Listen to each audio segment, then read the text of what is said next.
B, and right now I'm sitting with one of my favorite bands, one of the biggest duos in music. I'm not even going to limit them to just like house or dance or EDM or none of that, because their new album, Woman, is coming out November 18th. I am talking about Justice. What's up, guys?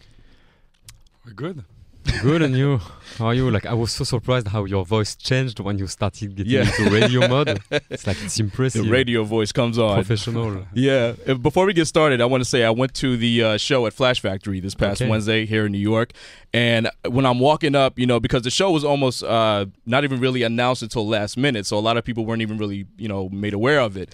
So I'm walking up and I see the line is wrapped around the block. There's people. There was a guy dressed in like a bootleg Daft Punk outfit, like look like he made himself. Really? Yeah, he was out there in the line. People were screaming, "We are your friends." I mean, as soon as you guys let people know that you're doing a gig, it's like mass hysteria. So we were inside. Boys Noise was hanging out there. Dave One from Chromeo was hanging out.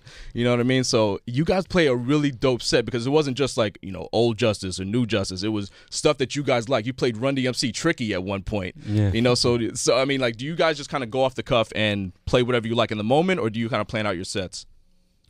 Well, we kind of like plan them a bit, because we go through like so many different stages in our set that we have to prepare them a bit in order to be able to play very fast. We don't really come from the world of like DJing and everything, and our only experience of like DJs and stuff when we were kids was Grandmaster Flash and Funkmaster Flex, these kind of things. We've never been really into like techno DJing, when you start somewhere and you end up somewhere, like, and it seems that you've played just one track. And we've always liked this principle. Like, for us, DJ is play like tracks that you like, and only the moment that you like in the tracks that you like, in all different kind of styles. So in order to be like fast and to be able to do like all these shifts and stuff like this, we need to prepare a bit. But then we have like, I guess it's like most DJs, we have like different routines, and then we just like shift from one to another depending on what's happening in the crowd.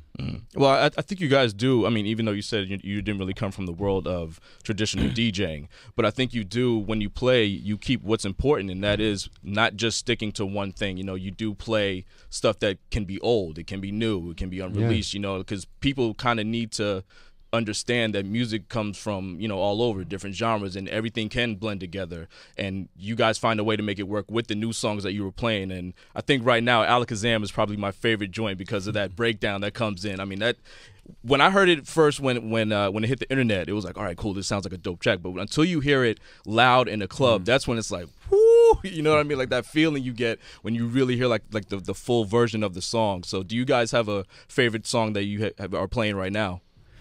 Well, actually, what you say is fun, because when we started DJ this track, it was the first time we heard it outside of our studio, and we work pretty like not very loud at the studio. We do like everything very low level, so it was kind of a surprise for us as well to listen to it so loud, and to see that it actually kind of work in a club environment, which we didn't really think before we played it, and it might be one of the first time in our lives where we actually make like a proper club track that has like this kind of like big sound in a room. So, but our favorite song to DJ cannot be one of our songs. So we need to find something else.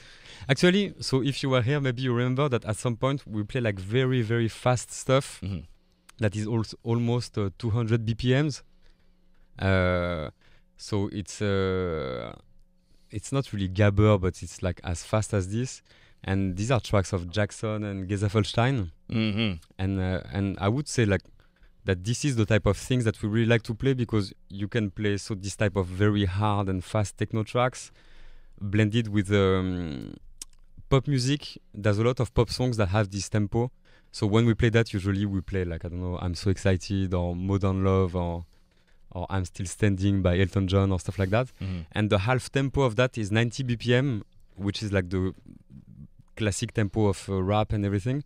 So playing this, we can play like tons of different stuff in this tempo, and it's kind of fun to do that. Yeah, it's funny that you mentioned that in the studio, you guys really weren't playing it that loud. When, if you think about rappers, the way they produce a lot of music nowadays, they're blasting it loud, and then they don't realize how bad the mix comes out because it hasn't been engineered properly, and all it is just bass and hard. And you know what I mean? And it just really doesn't sound well produced. So, I mean, with that aspect, how much time do you spend on making sure that everything is tweaked right? You know what I mean? Well, not too much, because it's. I think there's something charming about things that don't sound very good, and when we think about that, for example, most of the rap records that we like, they don't sound good, and it's just a James Brown sample on loop during all the track and a beat, and that was that. So the slickness is not that important. I guess what takes time, like for us, is to find this balance where our records sound at the same time modern, but not too sleek or too hi-fi. But I guess it's because the music we love is not really hi-fi. The rock records we like are always a bit raw and rough, and this is why it takes us a lot of time, I guess, to mix a record. Yeah, I hear that. All right, this is DB. We're here on SiriusXM with Justice. My name is DB, and I'm here with Justice right now. Their third album, Woman, is going to be out November 18th. And I believe if you pre-order it now, you get Randy as kind of like a bonus. I think, is that, correct me if I'm wrong? Yeah. So if you pre-order the album now, you can get the single Randy. And there was also Safe and Sound, which came out. I believe that was the first single released. Yeah. Whenever people, because like a lot of people who follow you and fans like myself, you guys put out an album, and then it's kind of like quiet for a little bit. And then as soon as the buzz and the hysteria starts building up again, once people get word that Justice is working on something, do you guys kind of anticipate that, or do you just kind of build around it, or is it just like, all right, here we go, you know, just got to put out stuff and just let the internet take it over? Yeah, no, we always do things in a low-key way, but just because we are aware that a lot of things happen in 5 years, which is basically the time that passed since our last album, our previous album. We never take it for granted that people are gonna be excited that we are doing something, you know. So that's why we always start in like very low key, just to check what happens and if there's a response, and then we build up from that. And it's impossible to really make a plan, because anyway it never goes accordingly. So you can like think of everything and time everything. It never happens this way. So we take things always from the top, and just like build slowly and see what happens and adapt. You guys are one of the few artists that can actually get away with not being on social media. I mean, some people, they think that that's the go-to plan. You have to be on Twitter, you have to be on Snapchat, and I mean everything. They're always putting everything out, and they feel like that's the way to properly stay, you know, popular with mainstream. Do you guys have secret social media accounts that you just don't tell anybody about? I feel like there's a secret Xavier Twitter account that is only, you know, for you and your close friends. No, the only secret, like Gaspard has a secret account on one social media that we will not mention. People are going to start but that's just weird pictures. Right. No, but the thing is that it's a game that we completely understand work for people. And there are actually people that are kind of fun to watch on these like social medias. I guess it's a matter of character and temper, and we don't feel really the right people to do that. It depends also on what you want to do with your band or with your artist name or whatever. And what we mainly want to do is to make music when we feel we have something to say, and then just disappear when we don't have anything to propose. You know, it's we like both sides of life, and it's very important for us that when we take a break, we are like 100% not doing music and not being Justice basically. So that's why we don't do it too much. But maybe it's a handicap. We have no idea honestly. But we can't really force ourselves to do that. So, right. But we don't think it's a bad thing. I mean, there are like some artists that it's kind of fun to watch them. I remember when the Tron remake came out and Daft Punk ended up doing the soundtrack. Would you guys ever consider doing a movie score or something like that for some film? Well, it could be fun in many ways, but the thing is that it sounds a bit like when you soundtrack blockbusters. It looks a bit like it's gonna be a 2-year struggle with the studio and the producers, and at the end of the day, it doesn't look really fun. it's a big commitment to like results that can be a bit disappointing. I'm not talking musically, but in terms of the experiences of people we know who like made these kind of things, or like artists that we like, and finally they end up doing that, and you can feel that the process was not really enjoyable. That the creative freedom was kind of taken away from them, and they just wanted to stick to what worked in the film. Yeah, and to end up doing music that sounds like boom, boom, stuff like this, and I don't know, like we will say that sentence that that is very popular in youth culture, that is YOLO, and yeah, we want to do other things than just like struggling with studios and stuff. Right. All right. Now I know you guys are also inspired by many different genres, hip hop, being one of them. If you could work with any hip hop artist, past or present, alive or dead, which one would you pick? It's difficult because like there's a lot of things that we like, but we would never contemplate working with them.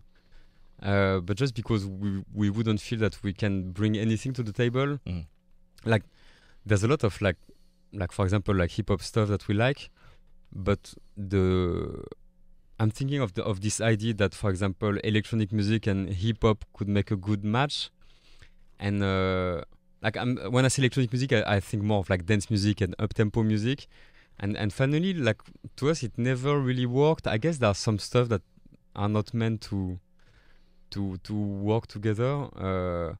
So let's say, for example, we love a lot of things like.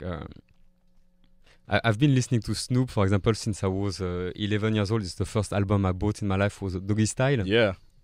And but it's such like a perfect thing. I don't know what we could bring to something like this. I think he's good doing what he does, and hanging with them could be fun. So this I could give you a list of like 100 rappers it would be fun to hang out with. But making music, I think sometimes, I don't know. We are not sure we could give something interesting to the hip hop scene. Got it. All right. Like I said, we're here with Justice. We'll be right back. What's up? This is DB. I'm here with Justice. We're talking the new album, Woman. We're talking hip hop. We're talking everything right now. So last couple questions I have are just kind of fun stuff, since I am a huge fan. I'm wearing my Busy P 20-year anniversary shirt. You know what I mean? So I guess one thing I wanted to ask was when I watched the Across the Universe documentary you guys put out back with the Cross album. I used to watch that thing religiously. I mean, no pun intended. But there was a part in the movie where you guys went house shopping. And you went to like crazy different locations where all these like huge expenses. There was one place that was overlooking like an amphitheater or something. Did you guys ever find a place? In Paris. Okay. Finally, we found out that Europe suits us better for like for the general lifestyle. But still, like there's a lot of upsides living in California. Like after having spent like now 5 years straight in Europe, where it's always a bit like gray and a bit cold and everything. We went to California like couple of weeks ago, and it felt pretty good actually. Maybe we'll go house shopping next year if people buy a lot of women copies and Randy and everything. So no, we didn't buy a place. Okay, it was a bit too. Well, Gaspar, I know you're a huge vintage fan. I mean, I always see you in these dope jackets. You got the Giants on right now. I'm just curious because I love it too, like old band tees and everything like that. What's the most money you ever spent on some vintage clothes? But I guess it's been so long I've been collecting like vintage stuff that I can see now that all those stuff is really going like really expensive on internet and stuff. But it's just like you can't spend too much money on a t-shirt somebody probably died in a while ago, Mm-hmm. Yeah, that's the point. Like a good vintage piece must be cheap, otherwise it's not worth it. Yeah. Well, speaking of clothes, you guys did a collaboration with Surface to Air. You put out the World Tour jackets back in 2012, and then also some leather pieces that were pretty dope, also with the Justice logo on the inside. I was actually pretty upset when I found out that I didn't have a chance to buy one because I found out about it too late. Will you be doing any more merchandise or anything in the future so I can know now and put in a pre-order? Yeah, like we were thinking about that. Maybe not leather jackets, but we will keep you posted offline. Yeah, I'll hit Gaspar on his private account. Let me know. Anyway, guys, the new album, Woman, it is out. Let me tell you, I listened to it today. It is dope. You need to go get that. November 18th. We're here with Justice. Thanks, guys, for coming. Thank you very much, DB. Podcast.